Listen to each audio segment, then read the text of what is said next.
हार Bharat world cup मधून बाहेर होणार। आणखीन एक भारताला पराभव झाल्यानंतर Bharat world test championship final मधून होईल बाहेर। मित्रांनो, भारताचा ऑस्ट्रेलियाने 10 विकेट्सने लाजिरवाना पराभव केला आहे। भारताचे कोणतेच खेळाडू दुसऱ्या कसोटीमध्ये परफॉर्म करू शकले नाहीत। विराट कोहली, रोहित शर्मा, ऋषभ पंत हे सगळे फ्लॉप झाले। 2 वेळा ऑस्ट्रेलियाने भारताला ऑल आउट केले। तर भारताचे वर्ल्ड टेस्ट चॅम्पियनशिप जून महिन्यात होणार आहे। फायनलमध्ये पोहोचण्यासाठी भारताला 3 मॅचेस पैकी 2 सामने तरी जिंकावे लागतील।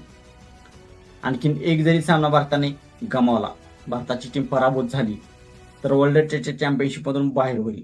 ऑस्ट्रेलियाचे आणखी 5 सामने शिल्लक आहेत, 3 भारताविरुद्ध आणि 2 श्रीलंकेविरुद्ध। तर त्यांना 5 पैकी 3 सामने जिंकणे गरजेचे आहे। आणि ते जरी 3 सामने जिंकले तर ते वर्ल्ड टेस्ट चॅम्पियनशिप फायनल मध्ये जातील आणि ऑस्ट्रेलिया विरुद्ध साऊथ आफ्रिका ही वर्ल्ड टेस्ट चॅम्पियनशिप फायनल होईल। तर भारताचा आणखीन एक पराभव भारताला वर्ल्ड टेस्ट चॅम्पियनशिपच्या फायनल मधून बाहेर करू शकतो। भारताचा न्यूझीलंडने देखील आपल्या मायदेशात येऊन न्यूझीलंडने 3-0 असा भारताचा पराभव केला होता। पहिल्या सामन्यात भारताने विजयी ऑस्ट्रेलियाला पराभूत केले, परंतु दुसऱ्या सामन्यामध्ये ऑस्ट्रेलियाकडून भारताचा पराभव लाजिरवाना पराभव स्वीकारावा लागला, ज्यामध्ये रोहित शर्मा, विराट कोहली हे सर्व फ्लॉप झाले।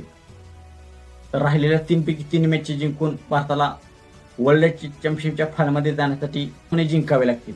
एका जरी सामन्यात भारताचा पराभव झाला तर भारत वर्ल्ड चॅम्पियनशिप फायनलमधून good bye tata bye bye होईल। राहिलेली 3 मॅचेस ब्रिस्बेन, मेलबर्न, सिडनी या ग्राउंडवरती होणार आहेत।